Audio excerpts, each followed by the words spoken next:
Business ആവശ്യത്തിന് ബാംഗ്ലൂർ പോയി വന്ന ശങ്കർ മകനെ തെരഞ്ഞ് റൂമിൽ വന്നതും കണ്ടത് സിഗരറ്റ് വലിച്ച് റൂമിൽ മുഴുവൻ ഇട്ടതും കള്ളും മറ്റും കുടിച്ച് വലിച്ച് റൂമാകെ അലങ്കോലമായി കിടക്കുന്നതാണ്. കള്ളും കുപ്പി അടിച്ചു പൊട്ടിച്ച് നിലത്ത് ചിതറിക്കിടക്കുന്നുണ്ട്. എല്ലാം കണ്ടതും മകൻ എന്ത് പറ്റി എന്ന ആവലാതിയിൽ അയാൾ ഓടി മകനരികിലിരുന്നു. കൈ പിടിച്ചു. ശങ്കറിനെ കണ്ടതും നന്ദൻ കയ്യിലിരുന്ന ബീഡിക്കുറ്റി വലിച്ചെറിഞ്ഞു. എന്താ നന്ദ ഇത്? പൊട്ടിക്കിടക്കുന്ന കണ്ണാടിയിലേക്ക് കയ്യിൽ നിന്ന് ഒലിച്ചിറങ്ങുന്ന രക്തത്തിലേക്ക് നോക്കി ശങ്കർ ചോദിച്ചു. അനന്യ.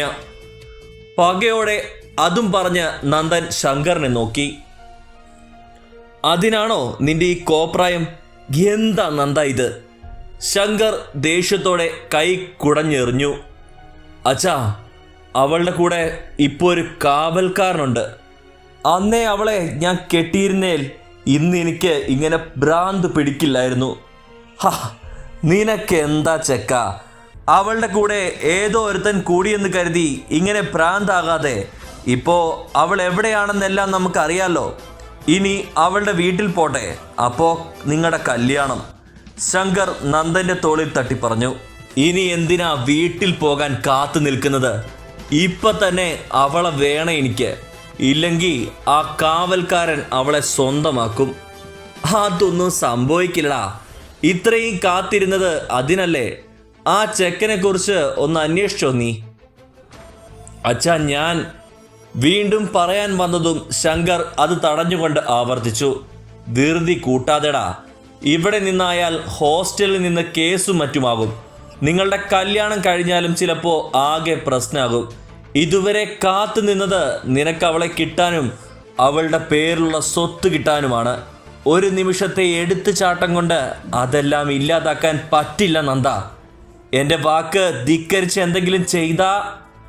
ഒരു താക്കീത് പോലെ അതും പറഞ്ഞ് ശങ്കർ പോയി.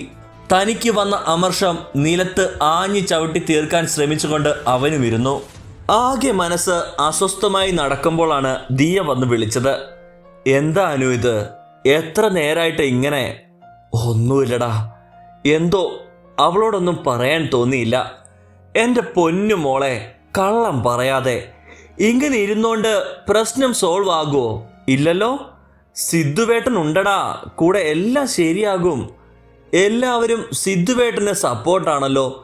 എൻ്റെ അവസ്ഥ ആരും മനസ്സിലാക്കുന്നില്ല.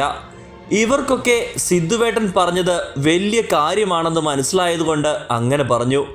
അനു, നിന്നെ മനസ്സിലാവാഞ്ഞിട്ടല്ലടാ. പക്ഷേ ഇപ്പോൾ നിനക്ക് സംരക്ഷണം. അത് സിദ്ധുവേട്ടൻ്റെ അടുത്ത് മാത്രമേ ഉള്ളൂ. എന്ത് സംരക്ഷണം? ഇപ്പോൾ അവൻ പ്രാന്തിളകി നടക്കുവാകും. സിദ്ധുവേട്ടൻ അവൻ എന്തെങ്കിലും ചെയ്യുമെന്നാ എൻ്റെ പേടി. എൻ്റെ പിന്നാലെ കൂടി ആപത്ത് വിളിച്ചു വരുത്തുക.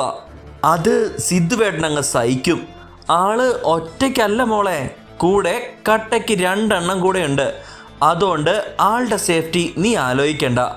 ദിയ പറഞ്ഞതും ഞാൻ ഇതെന്താ ഇങ്ങനെ എന്നൊരു മട്ടിൽ അവളെ നോക്കി. മതി ആലോചിച്ചത്, വന്നേ ഉറങ്ങാം. പോയിട്ടേ നാളെ ലേറ്റ് ആകണ്ട. ദിയ അതും പറഞ്ഞ് കൈ വലിച്ചു നടന്നു. പിന്നെ ഒന്നും ആലോചിക്കാൻ നിൽക്കാതെ ഉറങ്ങി. പതിവ് പോലെ പുതിയ പുലരിയും വന്നു. നേരം വൈകാതെ തന്നെ ഞങ്ങൾ കോളേജിൽ ഹാജരായി. എല്ലാവരും വന്നതും സിദ്ധുവേട്ടനെ ഒഴിച്ച് മറ്റെല്ലാവരുമായി സംസാരിച്ചു.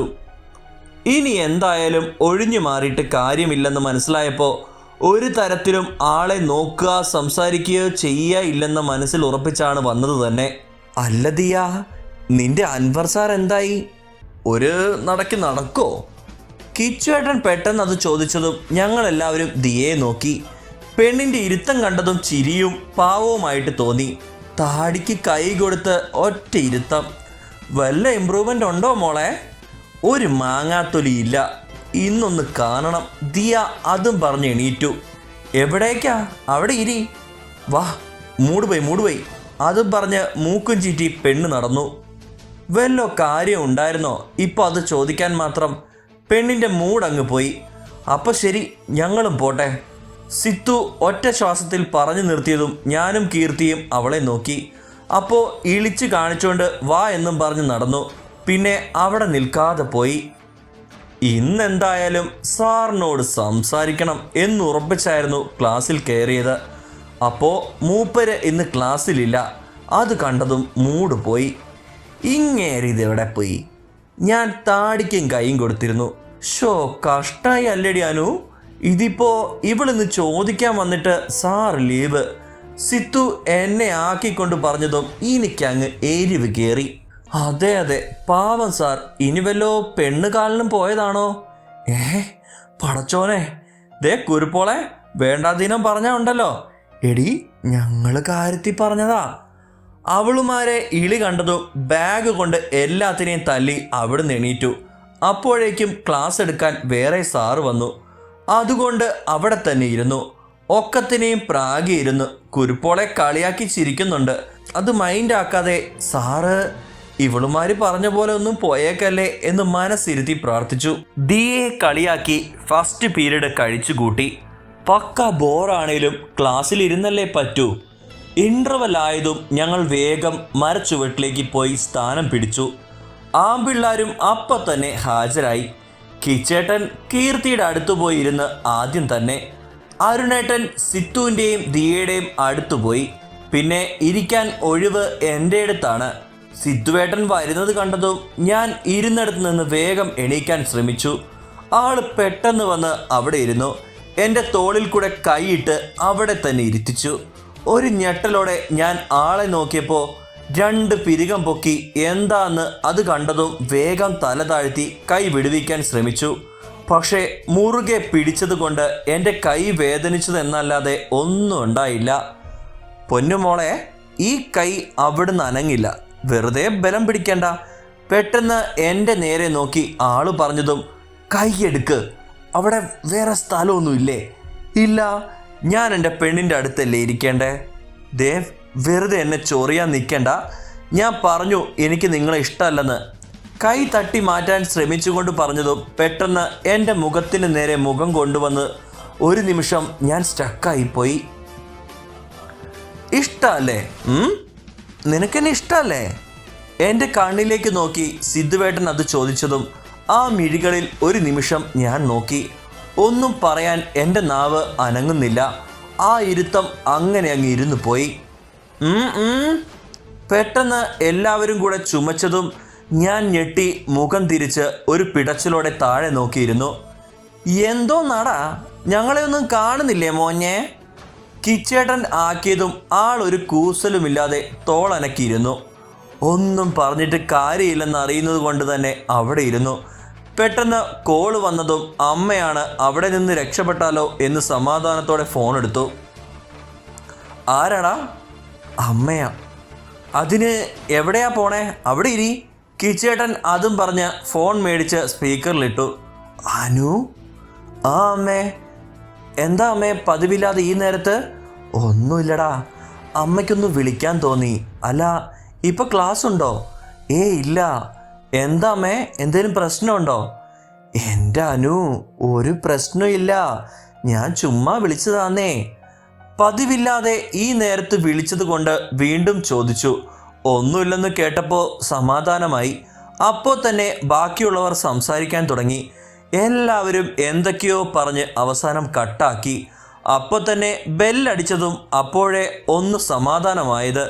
കിച്ചുവേട്ടൻ്റെ കയ്യിൽ നിന്ന് രക്ഷപ്പെട്ടപ്പോൾ നടന്നു പോകുമ്പോൾ മെല്ലെ ഒന്ന് തിരിഞ്ഞു നോക്കിയതും സിദ്ധുവേട്ടൻ എന്നെ നോക്കി ഇരിക്കുകയാണെന്ന് കണ്ടതും പെട്ടെന്ന് നേരെ നടന്നു.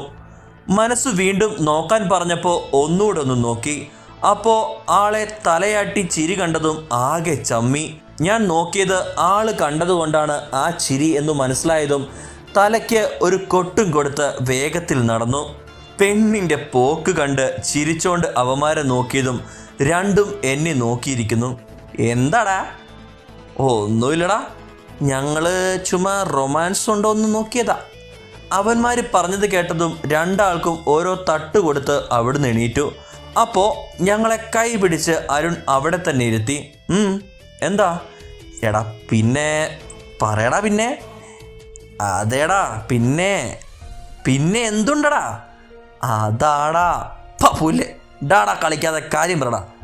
അവൻ്റെ അമ്മൂമ്മയുടെ ഡാടാ വിളി കാര്യം പറയാതെ ആളെ കളിയാക്കാനും കണ്ടത് ഒച്ച വെച്ചപ്പോൾ ചെക്കൻ നീട്ടിയൊന്ന് ശ്വാസം വലിച്ചു വിട്ടു. എടാ സിത്തുവിനെന്താ? അരുൺ പറഞ്ഞു തുടങ്ങിയതും കിച്ചു അലറി. എൻ്റെ പൊന്ന് കിച്ചു, ഒന്ന് വാ മൂട്, അവർക്കൊന്നുമില്ല. അരുൺ കൈകൂപ്പി പറഞ്ഞതും കിച്ചു വാ സിബിട്ടു. എടാ ഇങ്ങനെ പോയാൽ ഞങ്ങളുടെ കാര്യമൊന്നും ആവില്ല, അത് ഞങ്ങൾക്കും അറിയാം. അരുണിൻ്റെ ഡയലോഗ് കേട്ടതും കിച്ചു വീണ്ടും പറഞ്ഞു. അത് തന്നെയായിരുന്നു എൻ്റെ മനസ്സിലും അപ്പം തോന്നിയത്. കിച്ചു പറഞ്ഞപ്പോൾ ചിരി പൊട്ടി അരുണിൻ്റെ നോട്ടം കണ്ടതും ഞങ്ങൾ സൈലൻ്റായി. എടാ പൊന്നളിയന്മാരെ, എനിക്ക് അവളോടുള്ള ഇഷ്ടം അവൾക്കും ഉണ്ടോയെന്നറിയണം. ഇനി ഇല്ലെങ്കിൽ അങ്ങനെ ഒരു ഇഷ്ടം ഉണ്ടാക്കിയെടുക്കാൻ ഞങ്ങൾക്കൊരു അവസരമൊക്കെ താടാ. അവൻ്റെ കെഞ്ചിയുള്ള ചോദ്യം കേട്ടപ്പോൾ ഞാനും കിച്ചു നോക്കി ചിരിച്ചു. Okay, but one condition. എന്തായാലും ഇതിന് ഞങ്ങൾ സപ്പോർട്ട് നിന്നേ പറ്റൂ, ഇവരെ സെറ്റാക്കിയേ പറ്റൂ. അപ്പോൾ ഇങ്ങനെ ഒന്ന് ചോദിച്ച സ്ഥിതിക്ക് എന്തെങ്കിലും മുതലാക്കണമല്ലോ. എന്താ? എടാ ഒന്നും വെറുതെ ചെയ്യാൻ പാടില്ല. സോ മന്തി തന്നാൽ നിനക്ക് നിൻ്റെ ലൈഫ് സെറ്റാകാം. കിച്ചു വലിയ കാര്യം പോലെ പറഞ്ഞതും അതെങ്കിൽ അത് എന്ന മട്ടിൽ ഞാനും തലയാട്ടി. എടാ അളിയന്മാരെ, അത് നടന്നില്ലേൽ ഇതും നടക്കില്ല. അപ്പോൾ വാ ക്ലാസ്സിൽ പോവാം. ഞാൻ അതും പറഞ്ഞ് നടന്നതും അരുൺ പിന്നാലെ വന്നു. മന്തി എങ്കിൽ മന്തി ഒന്നും സെറ്റാക്കി താടാ. Okay done. അങ്ങനെ അതും ഉറപ്പിച്ച് ക്ലാസ്സിലേക്ക് പോയി.